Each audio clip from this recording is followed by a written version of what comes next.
Bender began recklessly fabricating scandals about female celebrities. Whenever a star walked the red carpet, all he needed was a magnet timed perfectly to create headline news. This once again earned him the title of King of Paparazzi. The crowd arrived at the aquarium with no glass barriers allowing visitors to touch fish and shrimp. Inside, they even kept long-extinct dinosaurs. The group was stunned by the spectacular sight. Bender then suggested taking a group photo. He extended his third leg to serve as a tripod. Just as he snapped the picture, he spotted his favorite star, Calculon. Unexpectedly, Calculon had also visited the aquarium. Bender immediately abandoned photographing his friends. He aimed his camera directly at Calculon and started shooting. This infuriated the other person. Thinking he'd encountered paparazzi, after hurling insults, Calculon stormed off, but Bandit was too thick-skinned to give up. He quietly followed Calculon. His friends thought Bandit had the makings of a professional paparazzo. They suggested he audition for the job. Bandit immediately set off to interview at a paparazzi agency. After reviewing Bandit's portfolio, the manager was impressed by his work. He hired Bandit on the spot and gave his position a fancy title, celebrity photographer. His job was to capture behind the glamour. The juicier, the better. Just get the scoop. And you won't have to worry about money for the rest of your life. A top-notch paparazzo, you'll use every trick in the book to capture what the audience craves. Use magnets to rip open socialites' dresses for wardrobe malfunction shots. Idle robots caught cheating. Bed photos of unknown contestants leaked. If there's no scandal to be found, no problem, just create one yourself.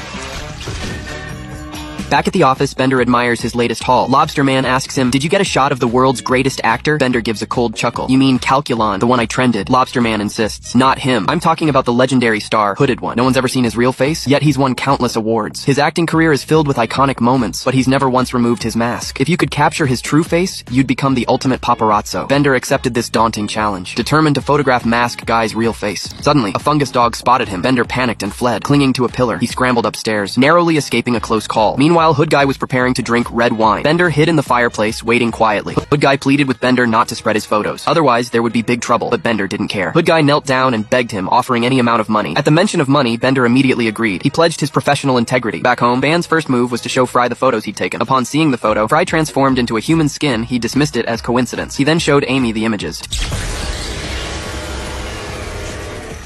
Two people? Probably just a fluke. He let Fat Guy take a look too. Same result. Spotting Lobster Guy approaching, he considered letting him try. Fortunately, the professor intervened just in time, preventing further tragedy. The professor theorized that Hood Guy was a quantum lichen from Spore Planet, a parasitic life form that feeds on human attention and thrives on applause. Anyone who sees their face or photo has their life force drained until only an empty shell remains. Bender survived because he's a robot. Reviving them now would be quite complicated. All life forms from Spore Planet consist of two parts: the ego, designed to attract praise, and the sub-ego, composed of fungal matter. They are connected through quantum mechanics. Bender then recalled the watchdog. That must be his sub-ego, to revive his comrades drained of life force. The professor devised a plan to subdue Hoodie Guy. First, strike his false self to weaken his power. Coincidentally, top idol Calculon is challenging Hood Guy to a showdown on the stage. Bender and Leela find Calculon, who complains all the awards have been snatched by Hood Guy. He's been itching for a fight. This time he'll defeat him for sure. Leela thinks Calculon's acting is limited. Defeating Hooded Guy seemed too difficult.